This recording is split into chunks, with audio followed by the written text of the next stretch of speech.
Halliday presents, in the red corner, the undisputed, undefeated Weed Whacker Guy.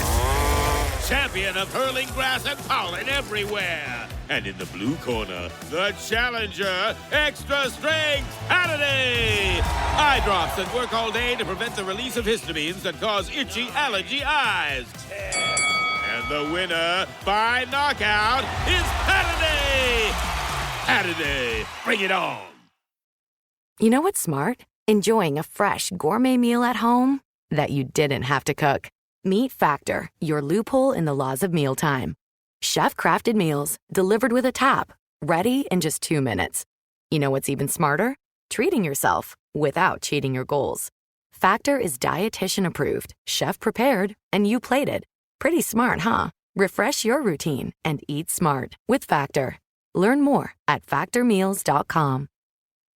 Atheists, agnostics, long-haired weirdos, short-haired weirdos, vandals, hooligans. The government, hug the government, love the government, hug the government, love the government, hug the government. Welcome to The Politics Guys, a place for bipartisan, rational, and civil debate on American politics and policy. I'm Northern Kentucky University political scientist Michael Baranowski. I'm joined today by my conservative counterpart, Cleveland area attorney and defender of freedom, Jay Carson. Hey, Mike, you're still hanging in there. I am. I've got my, I'm so sick of tea with honey, I can't even tell you, but I've tried to keep the coughing to a minimum. But as I was saying to you before we hit record, you know, my wife said to me, you're going to feel awful when you're done with the recording. And I said, I'll show you. I feel awful right now, but I am hanging in there and I am ready to go and get through this, because actually there's a lot of cool stuff that we didn't get a chance to talk about that we will now. And one of them is, speaking of cold places, Ukraine and Russia, and what the Trump administration means for the continuation of that conflict. Trump recently had a call with President Putin. We recently had a hostage released from Putin's Russia. Tulsi Gabbard was confirmed, as we talked about in the weekend show. And more notably, Pete Hegseth made a statement saying that the U.S. would not support Ukraine NATO membership. At the same time, J.D. Vance has made noises regarding supporting Ukraine, making sure Ukraine has weapons and so forth. And I guess the issue we have here is where is this exactly going, to the extent we can tell? I would begin by saying, well, Hegseth's statement that Ukraine will not be part of NATO strikes me as that sort of giving up something that everyone has sort of conceded for a while, and you know, it may be sort of a paper concession to Putin, but given also that the rest of NATO is not keen on accepting Ukraine, at least not anytime soon. So what are your thoughts on the future of the Ukraine-Russia conflict, given also Trump's promises that, look, he's going to get this thing settled? Well, we're past day one now, but that he was going to get it settled pretty soon. Yeah, because first it was before I even take office, then it was day one, and now, yeah. But anyway, that's, I guess, Donald Trump being Donald Trump. You build in some Trumpian hyperbole, yeah, right? Yeah, yeah. You know, I guess in one sense that the Hegseth thing, it seems weird to me. I don't know, maybe he needs to reread The Art of the Deal, but I think making a concession before the talks have begun doesn't necessarily make a lot of sense. Just from a strategic sort of standpoint, you say, well, why would one do that? It strikes me as sort of odd, right? And I don't know. I think you and I, there's not going to be a lot of distance between us on this, I would expect. It seems to me that Donald Trump, being the guy that he is very interested in getting this done, and he doesn't necessarily care about Ukraine's territorial concerns. And I guess at this point, though, it seems like a lot of Ukrainians have given up on that as well. I think that in a recent poll, something like I want to say, half of Ukrainians just want everything to end, and understandably so. But to me, and I would expect to you, the idea that we would just simply step back and allow this sort of naked aggression to be rewarded is more than a little disheartening, but not at all surprising given what we knew was sort of coming from the administration. So I'm going to take a little different position because Trump has met with Zelensky. Trump has been forward in approving the use of weapon systems, that sort of thing. So I do think, again, I think you're right in terms of he doesn't view this in terms of right and wrong, good and evil, aggressor and attacked country, but he views it in terms of where's the deal to be made, right? And I think that's sort of Trumpian, himself, but it's also there's a bit of Kissinger in there as well, right? The recognizing here's where we are, here's what's possible. I think so. I guess my sense is the expectation is right that from the left is that Trump would roll over and just sort of hand the keys to Ukraine to Putin. And I don't think that's happening. I don't see that happening. I mean, if you consider so many of the folks who said the one-day resolution was going to be, we're just going to hand it over to Russia, that doesn't seem to happen. I think you may be right on the J.D. Vance, just the timing of this. Should he have said something like this before we get into negotiations or not? Or maybe we already are in negotiations, and this is sort of a trial balloon, right, to see what Putin does. But it's weird. I guess that's because it's weird, right? When you have Donald Trump going on Fox News saying, Ukrainians, maybe they'll be Russian someday, maybe they won't. I don't know. I feel like, well, I guess that he's a guy who doesn't necessarily have much of a filter, but boy, that's sure not what you want to hear from the president of the United States. No. Let's put it this way: if you're the Ukrainians, you have a whole lot of reason to be concerned about Donald Trump. But I think there was also, if you're Ukrainian, you would also have a whole lot of, I don't know if resentment's the word, at Joe Biden, the idea of, well, we're going to give you some weapons, but not everything you want, and here's the strings attached. And look, I to the extent my opinion on this matters at all, and quite frankly, it doesn't. And I know in this crazy mixed up world, our troubles don't amount to more a hill of beans. But right, again, I'm the old Cold Warrior, and I think the best way to peace is through strength and through maintaining international order, preventing this type of territorial incursion. And the best way to do that is to give the Ukrainians what they want when they want it, with no strings attached. I suppose I would stop short of, say nukes and that sort of thing. But I think that's the best way to get a good deal.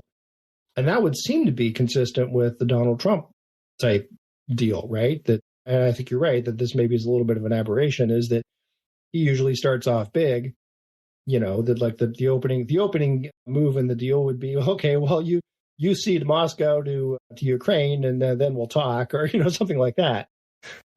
And it hasn't quite been that, but I think there's something to consider that doesn't get reported, I don't think, enough. The Russians have suffered a great deal through this, and Trump has, started off saying he wants, tariffs on Russia and the maximum sanctions, which to me is, I'm sort of surprised. Was there anything that we haven't sanctioned or slapped a tariff on yet from Russia? But if not, well, great. Let's by all means, let's do that and bring maximum pressure onto the Russians. But if you look at the counts, the estimates of men they've lost, I mean, it's in the 500, 600,000 in 2 years. And if you compare that to the United States lost roughly 68,000 men in Vietnam over the course of about 15 years. Yeah. And the impact that had on our country, even till today, it's tremendous. And if you think of, and look, Russia's a big country, has a big population, but those sort of numbers, and fought in a war. Again, this is not the Great Patriotic War that they called World War II, where they were invaded. This is where they're attacking what is a former sister state to some extent of them. for on pretenses they're really pretty flimsy, and I think that Putin has sort of a long-term problem. The Chinese can sort of prop him up to some extent for some period of time, but I think Putin might be more willing to make a deal than a lot of the world thinks. Hey, what's up? It's Wanda Sykes. I'm here to remind you about something super important, getting your breast screened. Because trust me, your breast health should be a priority. Early detection for breast cancer can change the game, which is why you should visit yourattentionplease.com to learn more. And do me a favor, if you've already had a breast cancer screening, remind your friends and family to visit yourattentionplease.com too. We gotta look out for our girls. This episode is brought to you by Abercrombie. There's nothing better than the perfect jean and going out top combo, or an outfit that perfectly matches your plans. Abercrombie's relaxed jean goes with every occasion. Date nights with something lace, or daytime with a cozy sweater. And their barrel jean will surprise you. It's the trend that will become a staple in your wardrobe. Abercrombie denim comes in tons of rises, fits, and washes. Find your perfect pair online or in store. Well, and I wonder the extent to which Donald Trump gives Putin a way out, right? Because I think his calculation from the very beginning was, yeah, I'll go in here big and it'll be a cakewalk. That didn't happen, but then it was pretty clear, well, we can simply outlast. We're a much bigger country, and eventually the rest of the coalition will sort of crack around this. And now it seems like he is in fact going to get what he wants. And I know my concern, and I believe your concern as well, is that Chairman Xi sees this and says, well, okay, if that works for Vladimir Putin in Ukraine, it'll work in Taiwan. Yeah, exactly. In the end. And so, and I will say this, that my worst fears to this point have not been realized, meaning that Donald Trump didn't just basically say, we're going to cut off all assistance, all aid, America first, let Europe take care of it. Now, there are noises in that direction. And Hegseth, in fact, said any kind of future security guarantees for Ukraine have to be European based as opposed to U.S. based. Yeah. And I don't think that's a wrong or bad thing to say. I think at this point, it's a bad thing to say. I think in the sense it makes sense. You can make an argument for it, but it's not the sort of thing you say publicly when you're working to. You're saying it signals weakness. It signals a lack of U.S. resolve. Exactly. All right, that's fair. Exactly. But I will say I'm pleased that it seems to me that the only really major substantive thing that we've stopped doing is the Trump Department of Justice disbanded what's been called Task Force Kleptocapture, which was focused on enforcing sanctions against Russia and prosecuting violations, sanction evasions.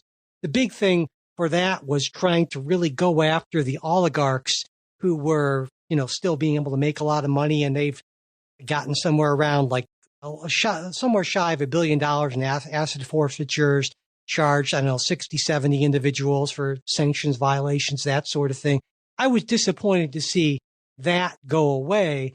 But in terms of what I think some of the worst case scenarios were for how Trump would abandon Ukraine, that hasn't happened to this point. And at least there's something to that, I suppose. Yeah, no, and like I said, I think, one, Trump doesn't like to have Trump would not like the view that America lost Ukraine, right? He wants it settled.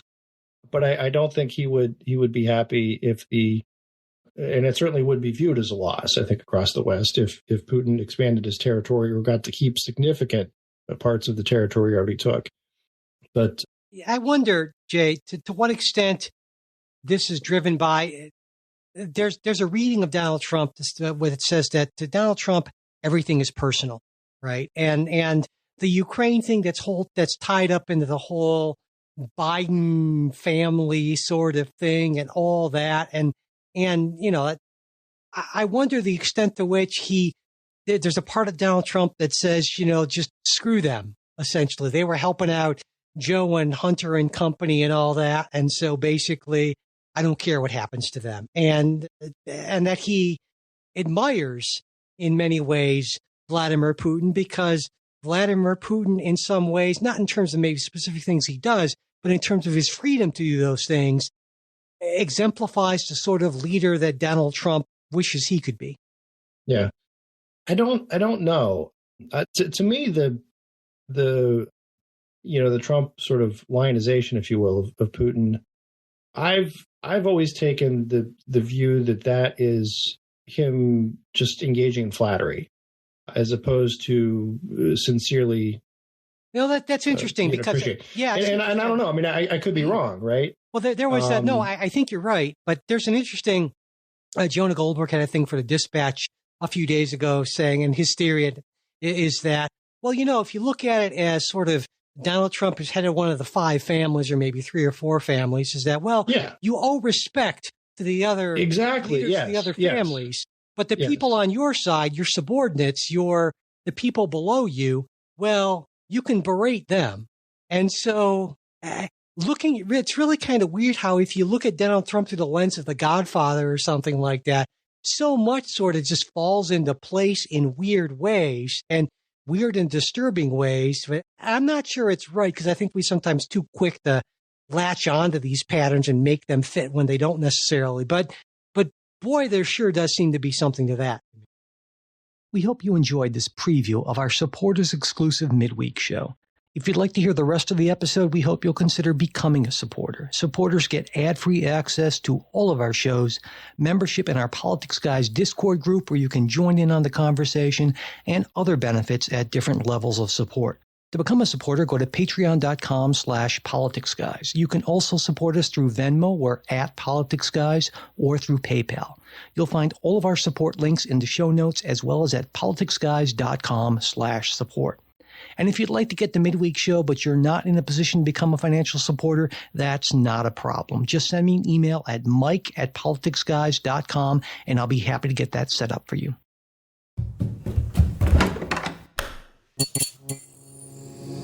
This podcast is part of the Democracy Group,